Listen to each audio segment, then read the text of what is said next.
Back at it again.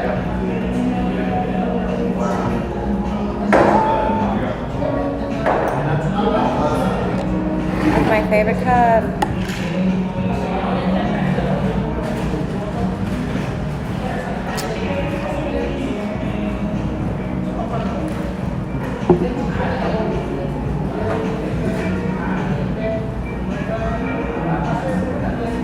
Hello, is that better? I took y'all advice. Starbucks it is.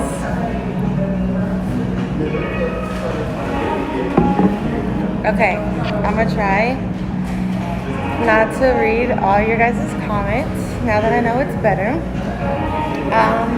So let me start at the beginning. I met Chris in college. I think it was like my third semester at college. He was there playing basketball. Let me sit back and so you guys can like see my whole face. Yeah, he was playing basketball there, and I'm sorry. I keep getting distracted because I keep trying to read the comments. Let me not try to read the comments. By like next month, I'll be way better at doing this, okay, y'all? So just bear with me. Oh, dang. Y'all have been telling me to put my Cashapp name in the bio or the description, and I didn't. But oh well. I'll edit it after. I guess I can do it then. Let me see. Is this a comment? This has like a little... Oh, comments off. Oh, okay. I guess I can't do it now. I don't know. Okay, so yeah, I met Chris in college. He was playing basketball there, and I met him, like I don't really remember exactly how I met him. I just know somebody I considered like my big brother. They had like a basketball house where they all lived in, like all the players, not all the players, but it was like, I don't know, like 6 of them in there maybe. And he was living there, and I used to go over there, and it was like the party house. They used to have parties there and stuff, and I just met him there. I believe that's how I met him. I can't really remember, but when we were talking, he was, I don't know, he was kind of weird. Like looking back at the situation is very different than when I'm actually in the situation. And when I met him, I'd only been in one previous relationship that was 5 years long. So relationships was not something that I was used to. Like I wasn't in relationships all the time. So I get so distracted by looking at you, trying to read what you guys are saying. Okay, I just gotta read a little bit what you guys are saying.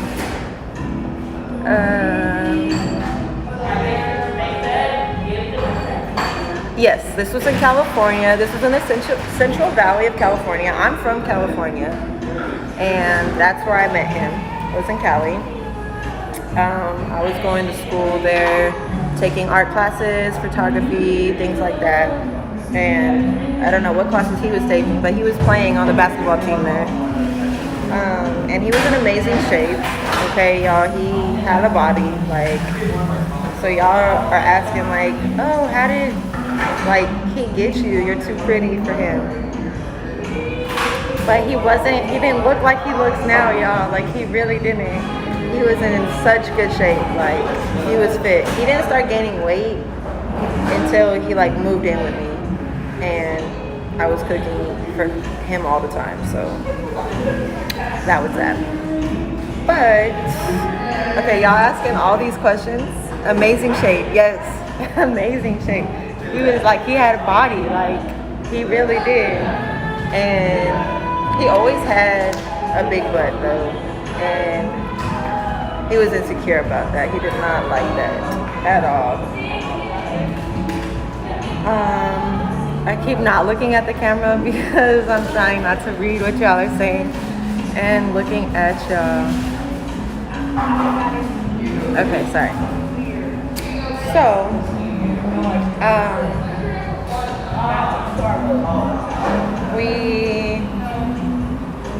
We really were just friends at first. Like, we used to just kick it and chill, and I feel like anybody I really give my time to, I end up being in a relationship with, because my energy is just amazing and I'm addictive. People get a little bit of me and then they just want a lot of me. And back then I wasn't strong enough to know boundaries and limits. So, let me see. I'm trying to like replay my life back then. I was a full-time student and I had a full-time job. I used to work at Nike. And I mean, I didn't have any kids yet or anything, so I was just going to school and going to work and chilling with them. And it kind of just turned into a relationship. There's a lot of signs that I ignored, a lot of red flags that I should have paid attention to that I didn't. Like, back then I was kind of thick, so, and then my style was like something a lot of people hadn't seen before, so like I kind of stood out, and a lot of people were attracted to me, and a lot of people like just liked to look at me because I always had Jordans on. I was like the white girl with some J's that had a little booty on her. So he would tell me like, oh, they were talking about you today at the basketball practice. And I would be like, why didn't you say something? Like, we're talking, why don't you tell them like, oh, like I'm talking to her? Like everybody just thought we were friends. They didn't know like we really liked each other or were talking like that. They just thought we was friends. So they used to try to like tell him like, oh, like tell her I like her type shit. And he would be like, oh, go ahead, shoot your shot, do you. And then come back to me like, you better not talk to them. Don't talk to them. You better not do that. And I used to think that was weird, but that was one red flag that I kind of overlooked. I should have been like, what's wrong with you? Why are you not just telling them that you like me? Like, we like each other. But I was young and naive, and my other relationship was very long, and it was my first for everything. So he was kind of like a new experience.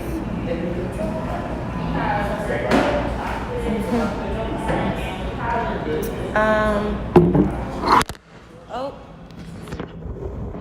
just wanted y'all to see how beautiful the ceiling looks. How did we break up? Okay, I'll get to that. I want to cover all the bases because you guys have a lot of questions and they're all valid questions. And let me just make it clear, I'm not here to bash anybody.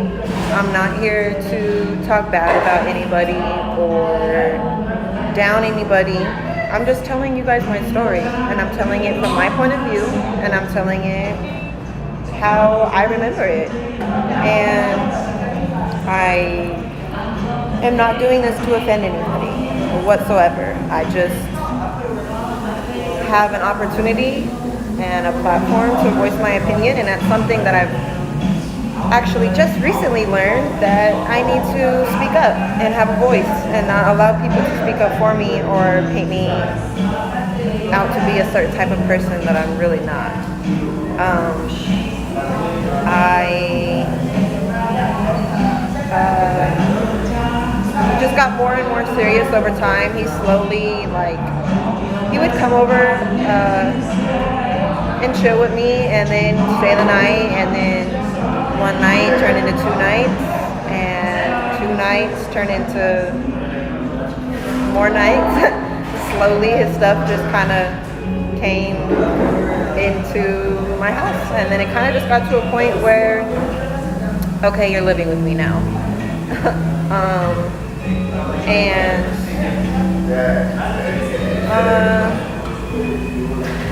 Dang, it's kind of hard. This is new for me, just letting shit out and telling people what it was, because a part of me feels bad. Like, I don't like to make people look bad or anything, but at the end of the day, if you're ashamed of what you did, then maybe you should move a little different, right? So we just ended up living together. I was going to work and going to school and being a boss and paying bills. I had a car, I had a house, and I was 19 at the time. I met him, I was 19, and I was on my shit. I had a job and everything. It wasn't an apartment. I moved into like a condo.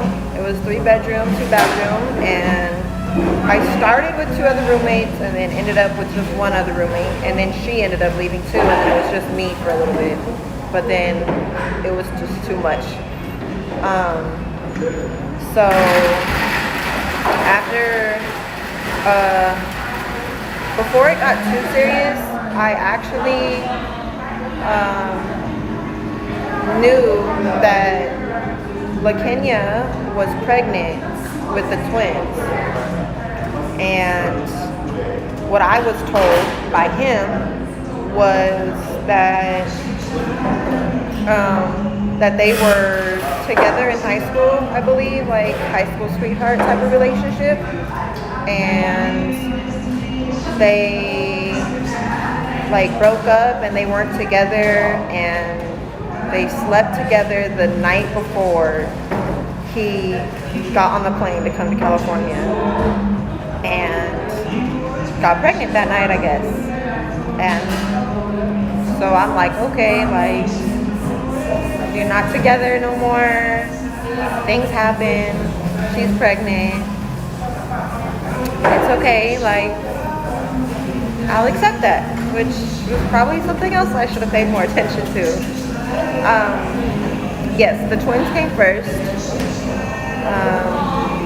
Christian and Kennedy.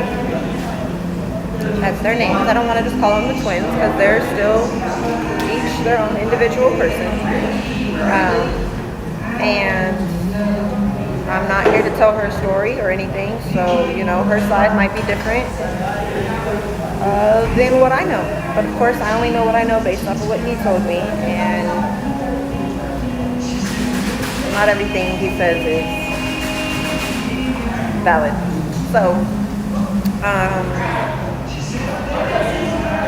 it got to the point where we became pretty serious, like in an actual relationship, and I'm trying to remember, like, I don't want to leave anything out.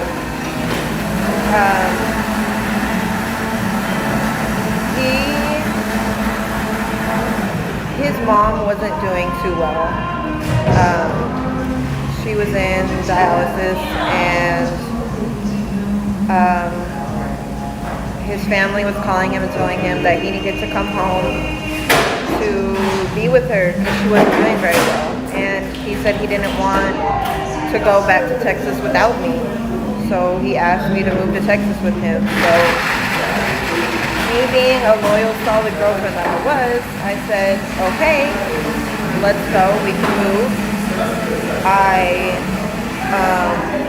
I had a little Volkswagen Bug that was like the shit, and I used to take it to car shows because it was just 100% customized by yours truly.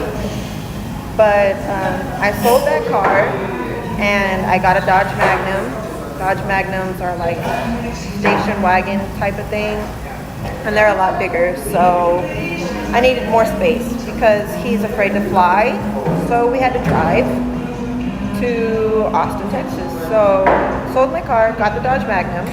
I got an apartment in Texas, and I transferred my job. So I used to work at Nike, so I transferred my job and I started working at the Nike in Round Rock, and loaded up the car and got on the road and moved to Texas.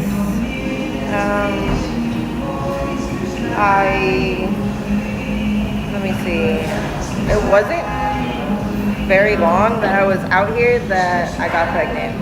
I got pregnant with my daughter, and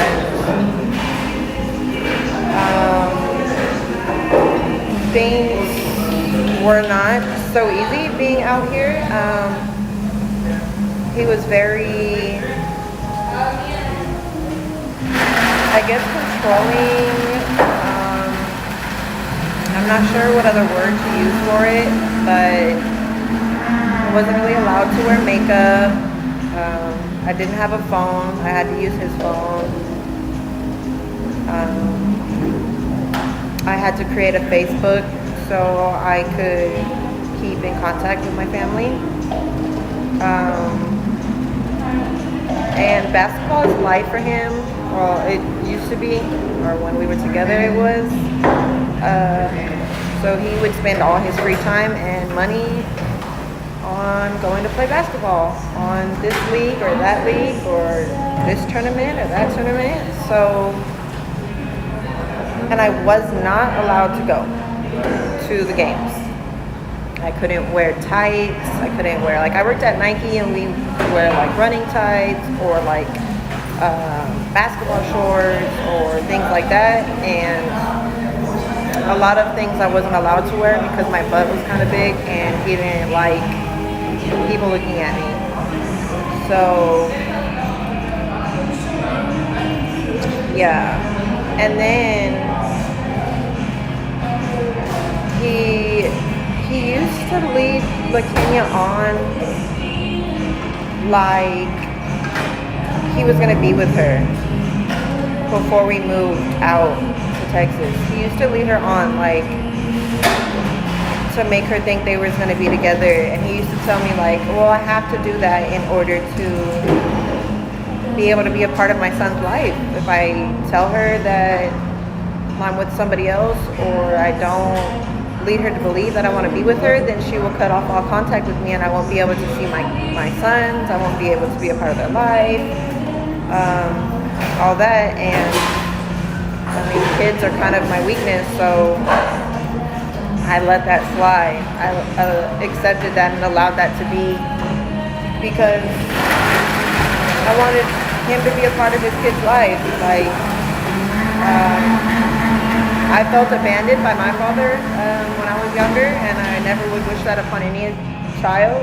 So I feel like that's the reason why I was trying to be so understanding of it, was I wanted him to be a part of their life. So I allowed him to lead her to believe they were going to be together and not say nothing. As the relationship went on, I thought that he made it clear that to her they weren't going to be together, but I guess he didn't. When we moved out here, unfortunately, his mother had passed away, and LaKenya found out about me at the funeral, which is not a very pleasant way to be introduced to everything. It was awkward and I'm sure hard on her to accept and believe. I wasn't liked, and me being white was an issue as well, unfortunately. And as we were out here,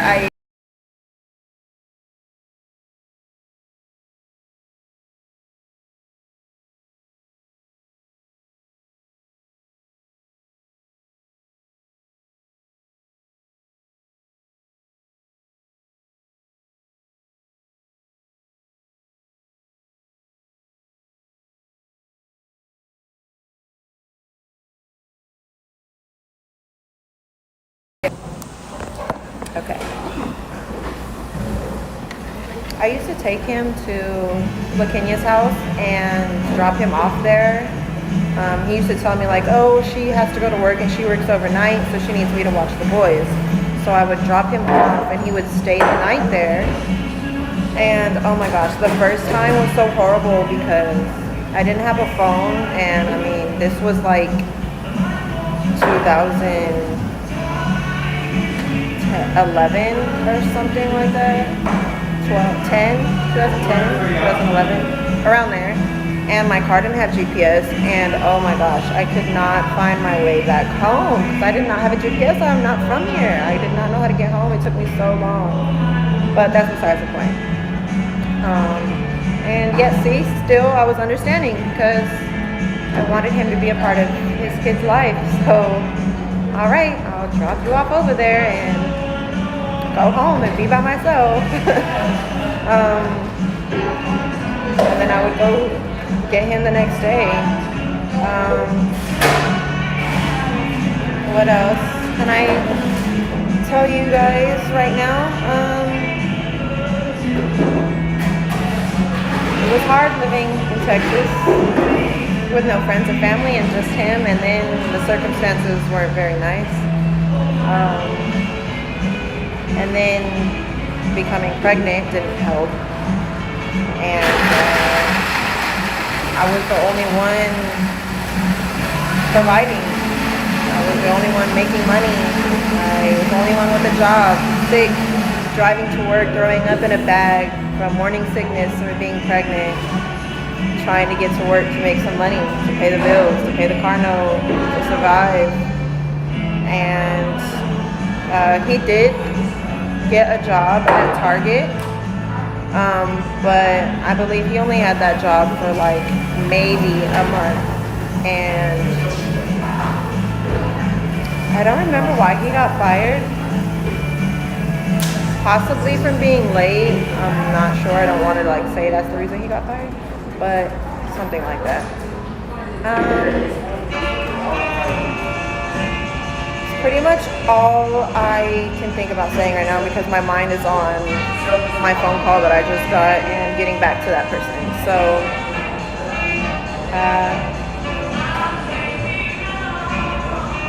I'll be back another day, another time, another part of the story to tell you. Remind me that I left off with him getting fired from Target. And yeah, I'll pick up from there. I love you guys. Thank you so much for all the support you guys have given me. I'm super shocked that you guys